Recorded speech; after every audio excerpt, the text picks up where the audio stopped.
하나님 말씀은 신약 성경 290페이지 고린도 후서 5장 15절부터 19절까지 봉독합니다. 그가 모든 사람을 대신하여 죽으심은 살아있는 자들로 하여금 다시는 그들 자신을 위하여 살지 않고 오직 그들을 대신하여 죽었다가 다시 살아나신 이를 위하여 살게 하려 함이라. 그러므로 우리가 이제부터는 어떤 사람도 육신을 따라 알지 아니하노라. 비록 우리가 그리스도도 육신을 따라 알았으나 이제부터는 그같이 알지 아니하노라. 그런즉 누구든지 그리스도 안에 있으면 새로운 피조물이라. 이전 것은 지나갔으니 보라 새 것이 되었도다. 모든 것이 하나님께로서 났으며 그가 그리스도로 말미암아 우리를 자기와 화목하게 하시고 또 우리에게 화목하게 하는 직분을 주셨으니 곧 하나님께서 그리스도 안에 계시사 세상을 자기와 화목하게 하시며 그들의 죄를 그들에게 돌리지 아니하시고 화목하게 하는 말씀을 우리에게 부탁하셨느니라.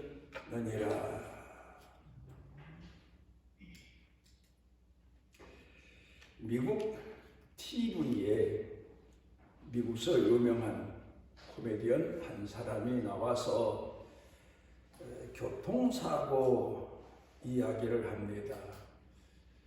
대형 버스가 사람을 많이 싣고 산악지대를 운행하다가 그만 운전 부주의로 대형 사고가 났습니다. 연락이 돼서 소방대원이 가고 경찰들이 가고 가서 그 사고 수습을 하는데 대장되는 사람이 지시를 합니다. 죽은 사람은 한 곳으로 몰아놓고 그리고 부상당한 사람들은 속히 병원으로 운송하자. 그래서 그 대형 사고 수습을 열심히 하고 있는데 가족들에게도 연락이 돼서 가족들이 왔습니다. 그런데 그 중에서 부인 한 사람이 와서 보니까 자기 남편이 부상당한 게 아니고 죽은 사람들 시신 있는 곳에 있는 겁니다. 가서 그 남편을 찾아서 붙잡고 막 웁니다. 그랬더니 그 남편이 눈을 뜨더니 여보 나 안 죽었어. 그러니까 이 여자분이 하는 얘기가 의사가 죽었다면 죽은 줄 알지 무슨 말이 많으냐고. 그 코미디언의 재치 있는 유머죠. 근데 우리가 신앙인으로 살면서 잊지 말아야 될 것은 우리는 그리스도 안에서 십자가 안에서 죽은 사람이다. 이 사실을 잊으면 안 됩니다. 영국의 한 청년이 헝가리를 갔습니다. 옛날 헝가리가 공산주의였을 때에 들판을 가다 보니까 미친 개떼가 들개가 이 젊은이를 향해서 달려오는 겁니다. 그러자 우리 옛날 말에도 있듯이 미친 개한테는 몽둥이가 약이라고 몽둥이를 여기저기 둘레둘레 찾아보니까 한 곳에 말뚝이 있는 겁니다. 그래서 잘 됐다 해서 이 말뚝을 뽑아가지고 미친 개떼 달려오는 걸 물리치려고 했는데 이 말뚝이 뽑혀지질 않는 겁니다. 그러니까 이 청년이 탄식하면은 얘기가 이놈의 세상은 어떻게 된 세상이 미친 개떼는 풀러놓고 개를 징벌해야 될 몽둥이는 묶어놓나. 정치적인 유머죠. 그런 이야기가 있습니다. 그런데 이런 얘기들이 가만히 생각해 보면 공산주의 사회에서나 있음직한 이야기가 아니라 오늘 우리 사회에서도 의식 있는 국민들이 정치하는 사람들 하는 짓을 보게 되면 마치 이 젊은 청년이 탄식한 것처럼 어떻게 된 세상이 미친 개는 풀어놓고 미친 개를 징벌하는 몽둥이는 묶어놓고 이런 세상이 됐나 탄식하는 그런 세상을 우리가 살고 있는데, 또한 우리도 우리 자신 내적인 사람을 놓고 보면 별다를 게 없는 그런 인생을 오늘 살고 있다. 묶어놔야 될 것은 묶질 않고 풀어놔야 될 것은 오히려 묶어놓고, 그런 육적인 것은 늘 기준 삼고 최고 우선순위로 여기고 영적인 건 뒷전으로 여기는 그런 인생들을 오늘 시대를 살면서 살아가고 있구나 하는 것을 우리가 돌이켜 생각을 해봐야 됩니다. 우리의 스승이 누굽니까? 우리는 좁은 생각에서 예수님이 우리의 목자이시고 스승이시고 주인이시고 구원의 주이시고 그렇게만 생각하지만 성경 본문 말씀을 보면서도 우리가 생각되어지는 분이 바로 사도 바울 아닙니까? 그래서 교회에서 오늘까지도 많은 설교자들이 사도 바울에 관한 이야기를 많이 합니다. 사도 바울은 우리의 신앙적 스승 아닙니까? 사도 바울이 말했던 것처럼 몽학 선생이다. 옛날에 지체 높은 집에서는 그 자녀들을 위해서 지금은 이제 뭐 개인 교수 뭐 그렇게 개인 지도하고 가르치는 그런 교수 선생을 쓰기도 하지만, 옛날에는 몽학 선생이라고 해서 어린아이가 집에서부터 조그마한 행동 하나하나까지 가르치고 글도 가르치고 그런 선생이 있었습니다. 그래 이 아이가 나중에 나이가 들어 이제 더 많은 것을 배워야 될 때에는 더 많은 것을 아는 학교 선생님이나 그 외 유명한 스승을 찾아가서 공부를 했는데, 초보적인 삶의 지식과 행동을 가르치는 사람이 바로 몽학 선생이다. 사도 바울이 그렇게 말을 했는데 율법이 바로 그랬다. 그런 얘기죠.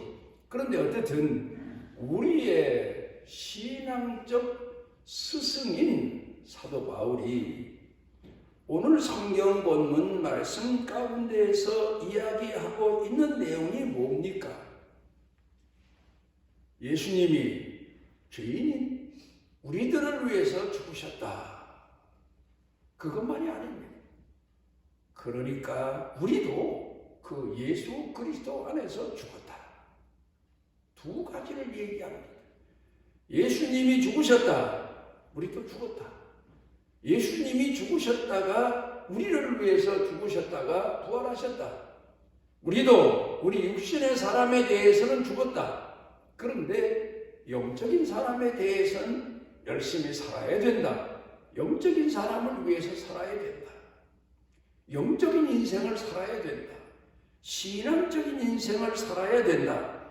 오늘 그런 내용을 성경 본문에서 당부에 가르쳐 교훈하고 있습니다. 우리가 보통 새로워진다 하는 데 대해서 세 가지 견해를 가지고 있습니다. 첫째로는 형상의 변화, 새로워졌다. 옛날 설교하시던 어른들이 많이 예화를 들었던 내용입니다. 옛날에는 지금처럼 우리 한국의 문화 중에서 화장실 문화가 외국 사람들에게까지 알려졌고, 세계에서는 아마도 화장실 문화가 제일 발달된 나라, 이제 그런 아마 칭찬을 받는 것 같은데, 옛날에는 화장실이 멀리 있었습니다. 그래서 밤에 잠을 주무실 때 아이들이나 어르신들 다 그랬죠. 화장실 가기가 뭐하니까 요강이라고 하는 것을 사용을 했는데 그게 대개가 논요강이었습니다.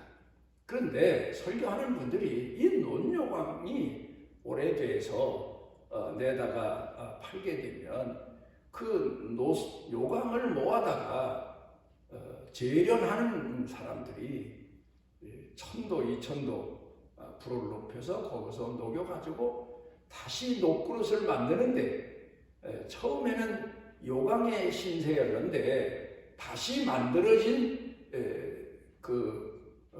불 속에서 재련돼서 다시 녹아서 만들어진 놋이 바로 그릇이 돼서 주인 식탁에 오르게 된다는 이야기죠. 다시 태어났다. 새로운 모습으로 태어났다.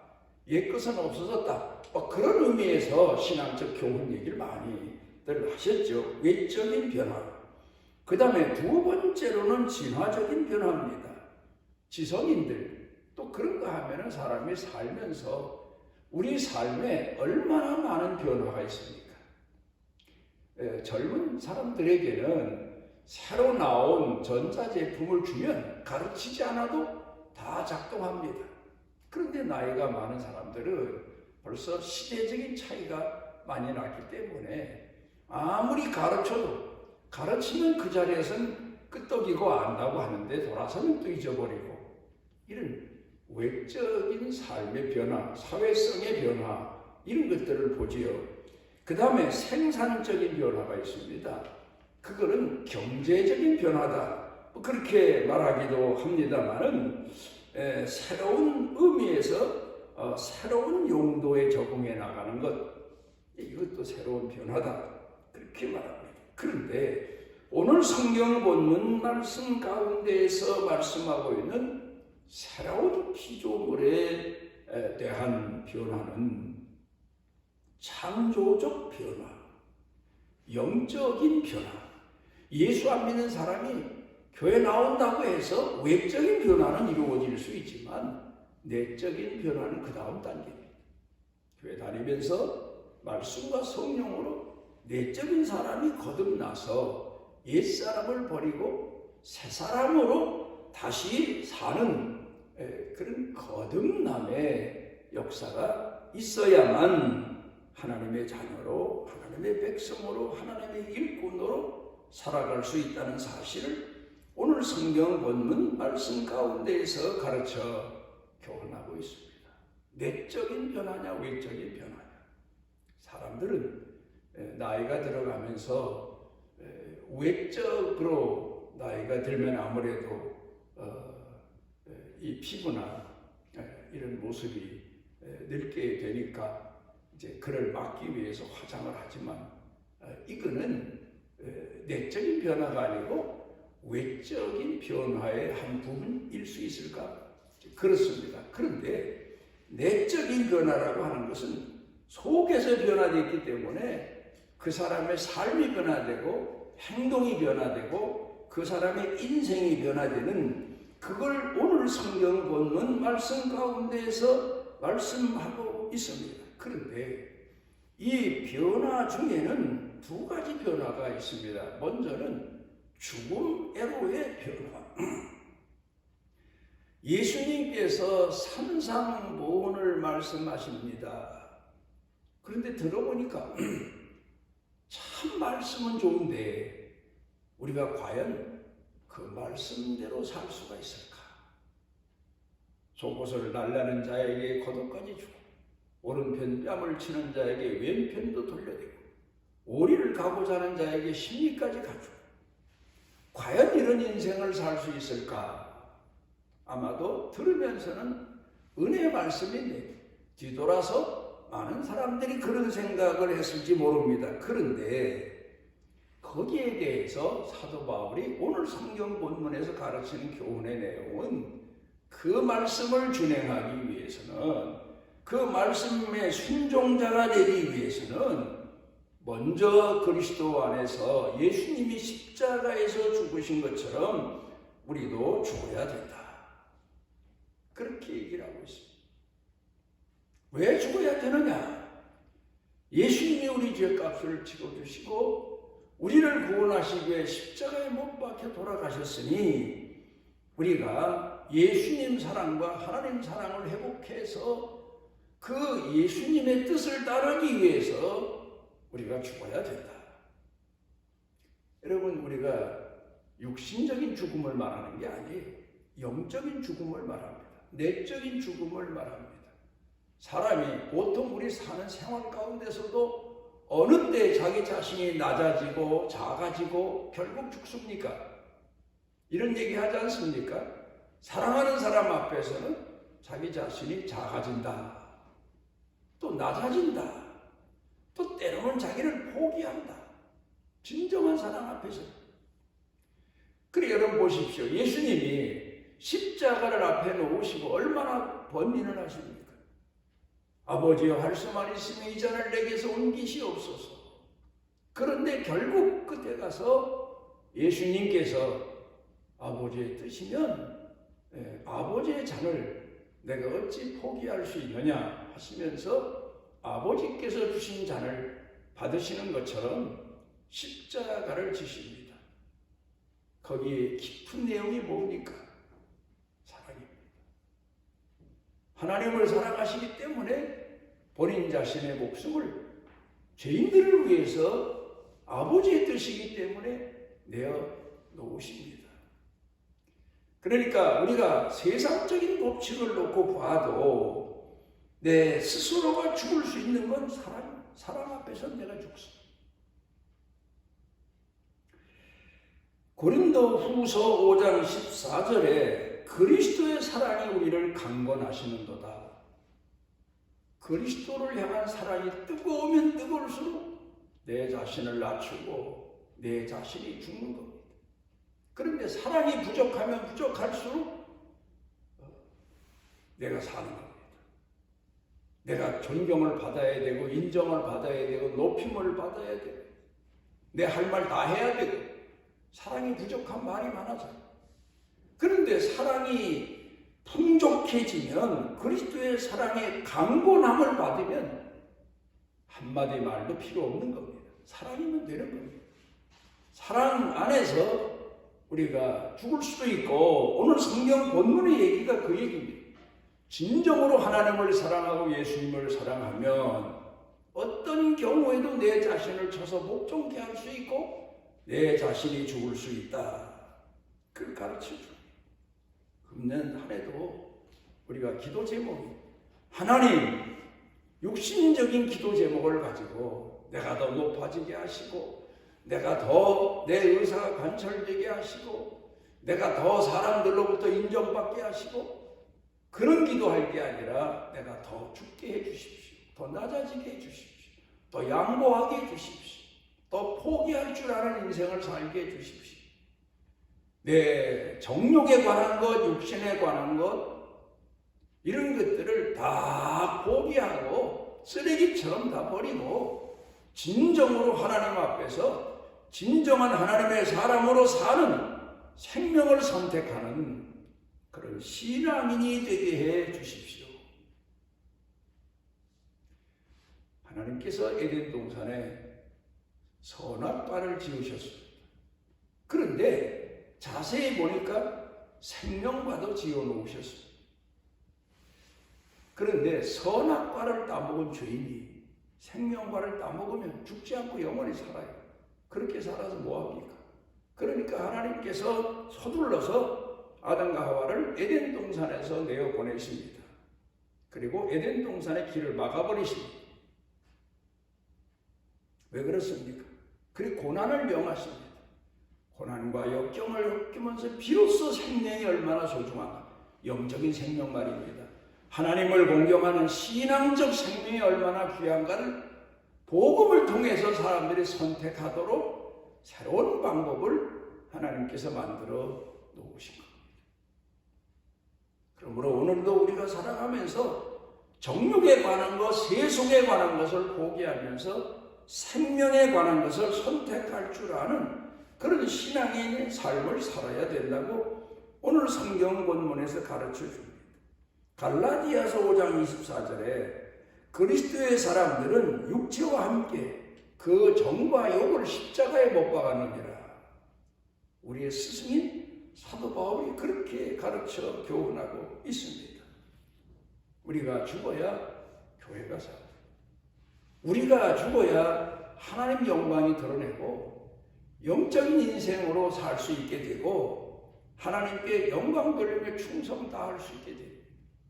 만약에 밭에 씨를 뿌렸는데 밀알을 뿌렸는데 밀밭이 되질 않고 밀은 몇 개 안 되고 전부 가라지라면 그 밭은 가라지밭이 되어버리고 마는 것처럼 내가 육신적인 것을 택하고 육신적인 그런 인생으로 사는 에 따라서 내 인생이 가라지밭이 될 수 있고 또 내가 버릴 걸 버리고 뽑을 걸 뽑고 그리고 영적으로 사는 에 따라서 밀밭이 되고 하나님께서 거두시는 축복의 인생을 살 수가 있게 되는 겁니다.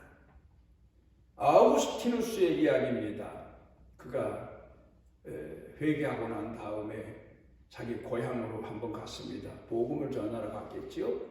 그런데 길을 지나가는데 옛날에 함께 놀던 술집 이런 여자들이 뛰어나오면서 반깁니다. 그때 아우구스티누스는 벌써 죽었습니다. 나는 다른 사람입니다. 그렇게 말했다는 유명한 얘기가 있습니다. 내가 이제 육신적인 삶은 다 청산했습니다. 이젠 영적인 사람이 되어서 복음 전하러 왔습니다. 그런 얘기입니다. 마르틴 루터는 이런 얘기했습니다.